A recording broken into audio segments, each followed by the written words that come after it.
lại với Lisa Channel. Và hôm nay chị có một cửa hàng cơm bento trông rất là ngon và hấp dẫn nè.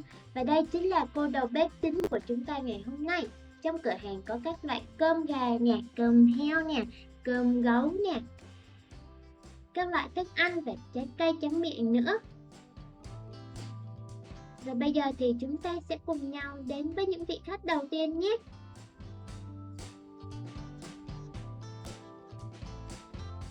Bạn muốn chọn vị cơm nào cho buổi trưa ngày hôm nay nè? Chắc có lẽ thì tôi sẽ chọn cơm gấu với những con tôm nhé. Dạ vâng, bạn đợi tôi một chút xíu nha. Tôi sẽ chuẩn bị cơm cho bạn. Chúng ta sẽ lấy ra 2 phần cơm nắm nè.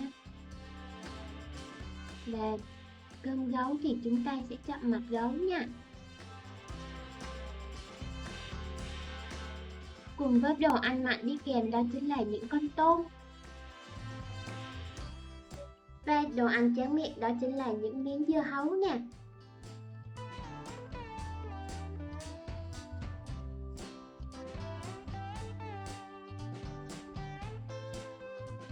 Phần cơm của bạn đã được chuẩn bị xong rồi, chúc quý khách ăn ngon miệng nhé.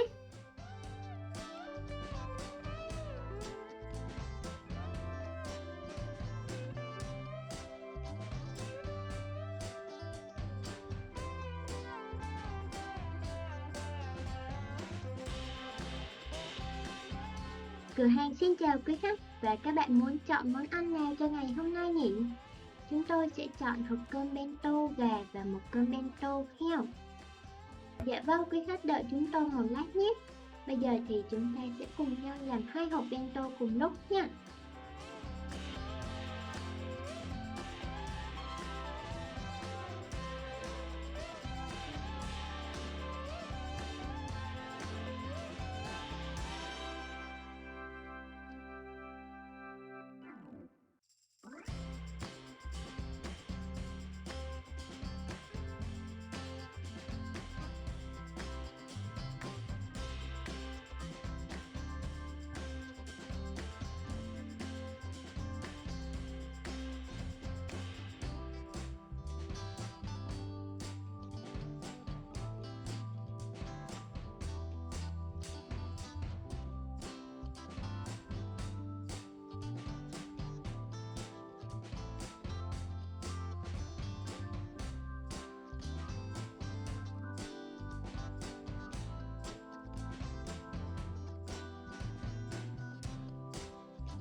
Hộp cơm của quý khách đã được chuẩn bị xong rồi, chúc quý khách ăn ngon miệng nhé.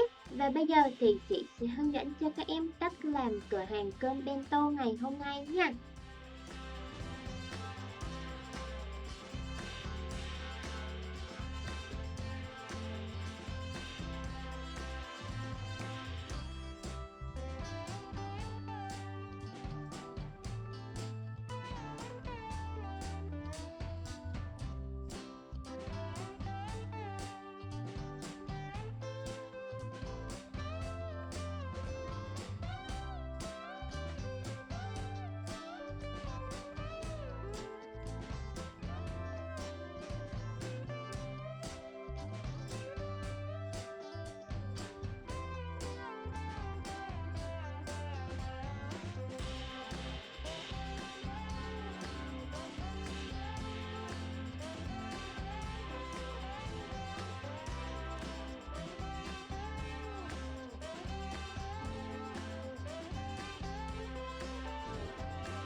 Nếu các em thích thì hãy ủng hộ chị bằng cách đăng ký kênh, like và share các video sau nhé.